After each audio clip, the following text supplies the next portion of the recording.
You mentioned polls just a little bit ago, and you have experience polling. What did we miss? What did the polls miss? What did the journalists miss in what people were trying to say or what they said in this election? If they were willing to vote for someone who is right to work and they have a union job. Well, what polls didn't miss was change, and that was the main reason by far for voting for Obama in 2008.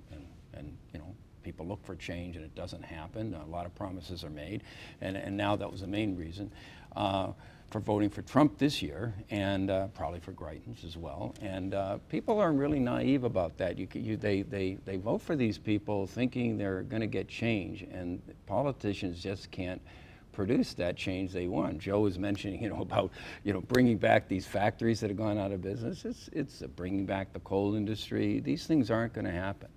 And you know, pollsters have been measuring this kind of thing for a long time. People like to bring in new politicians because they promise change, and then of course the same broken promises are made. Because our system's set up in a way that change is hard, or the promises are unrealistic? Well, the promises are unrealistic. I mean, to be fair, I mean, because I'm from a small town in Indiana.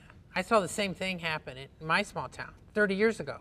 While Reagan was president, that's when a lot of these factories moved overseas because it was more financially lucrative for the corporations.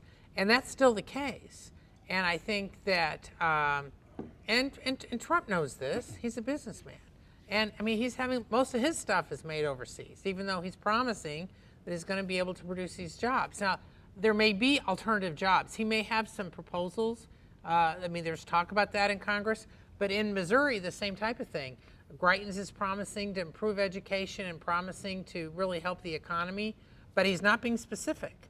And because in many ways, the Republicans believe that right to work, which basically will lower wages, but they think it will bring jobs.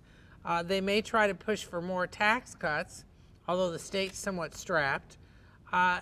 And they may not put as much money in education as they say, even though they want to. But they're hoping somehow to turn the tide, and it's tough. You look at Kansas, they're in a terrible shape over this.